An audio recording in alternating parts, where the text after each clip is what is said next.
the big important question: which one of the 14 lives will you pick? With the release of Fantasy Life I, The Girl Who Steals Time, it is a choice that every player has to make. But don't worry, this cozy slow life RPG lets us switch classes whenever we want. So let's have a quick first look at all the 14 lives we can play to hopefully make your decision a little more easy. As a fan of the original Fantasy Life on the 3DS, part of this knowledge comes from that game, so just keep in mind that a few things might work a bit differently here. But I really hope you enjoy the video and let me know which lives you are playing first.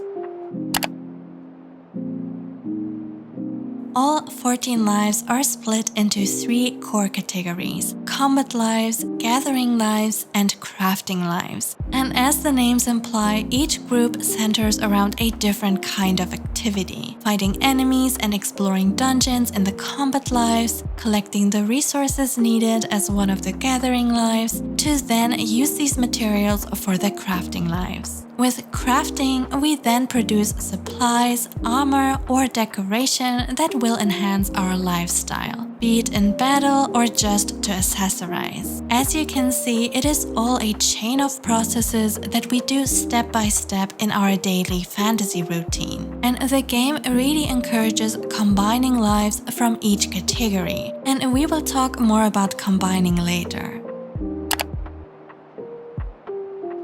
Paladins are the heroes and protectors of the innocent. They usually use long swords to attack enemies in close-range combat and shields to block enemy attacks for extra protection. You will have a solid defense for both yourself and your group, while your attack strength might slightly be on the weaker side at times.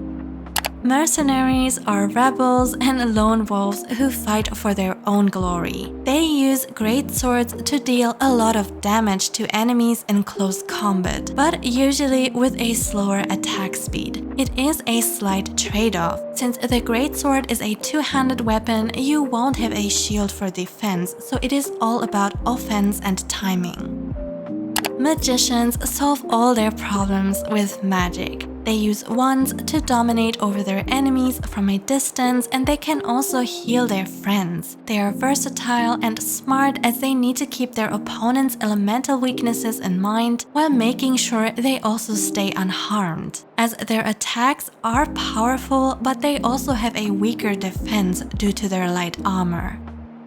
Hunters are wild souls who roam through the woods and wildlands to sneak up on their prey. They use bows to deal damage and trigger status effects like poisoning and paralysis from a safe distance. And as it is often the case with long-range fighters, the hunter is also a bit more squishy and needs to strategically use their long-range attacks to keep enemies from dealing damage on them.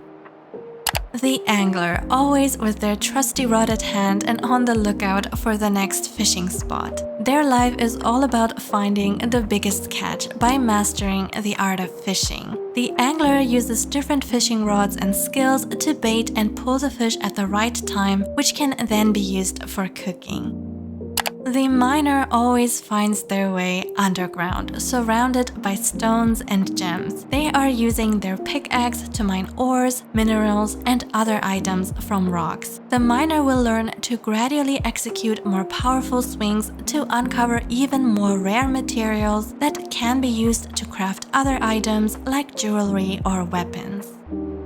The woodcutter's territory is the forest, and their main tool is the axe. Naturally, they use their axe to cut down logs from different trees all around the land with their powerful swings. And wood can be refined and used to craft other items like furniture, weapons, or tools.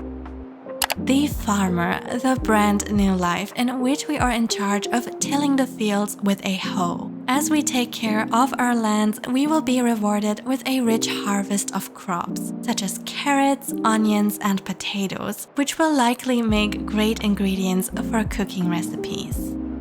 The Alchemist. They can turn weeds into usable items. They use flasks to make medicine, bombs, and accessories. And their potions come in handy for battle. For example, to restore your health, boost your defenses, or your attack powers.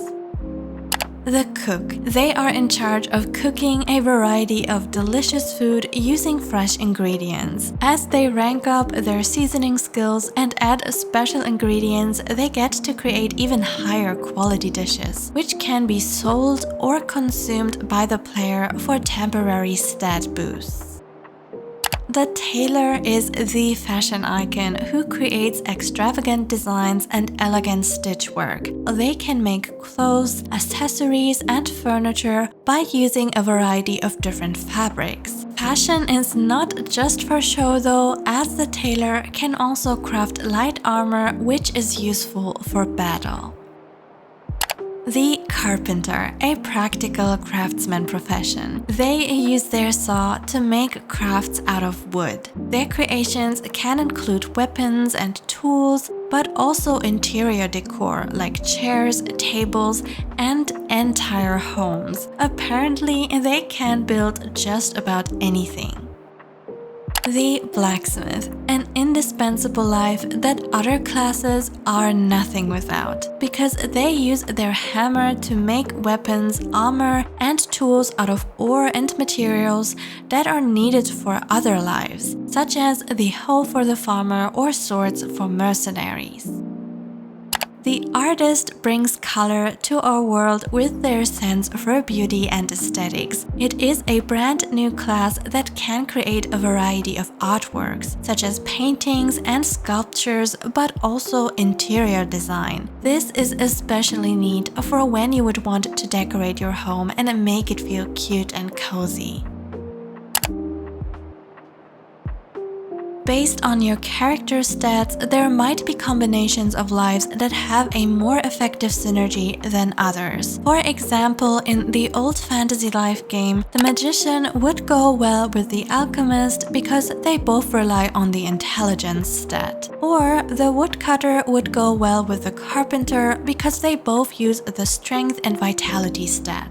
But even if you don't think about the numbers all the time and you just like to go based on vibes and think of your ideal daily routine, it will just all naturally click and make sense. Because of course, as a woodcutter, you would gather the wood you will later use as a carpenter to build furniture. The most important thing, in my opinion, is that there is no wrong way to play. And for your very first playthrough, I would rather go with the flow and figure out a daily routine that you personally enjoy the most, rather than looking at the numbers. Especially since the game will never lock us out of options to change our minds and redistribute our stats and skills. But what are your favorite lives? Liana says, for battle, I always enjoyed being a hunter, but outside battle, I always liked being a woodcutter. There was something really nice about finding the different trees and their weak spots. It still took some strategy for the harder trees since their HP would regenerate. It was a neat life. Danny says, for multiplayer, I like to go magician and alchemy. Healing and buffs are nice online. Going solo, I love hunter and cooking. I am excited to see how the artist class works too. And Ty says, magicians are really flexible and supportive, and that's what I really like about them. I like that I can adapt my playstyle, help and support my team, and give enemies a hard time. Let me know what you think about this, but that's it from me. I hope you stay tuned for my Fantasy Life review. Have a wonderful day. Today, my shoutout goes to Danny, MJ, Ty, and Liana for supporting our channel. It really means a lot. Thank you.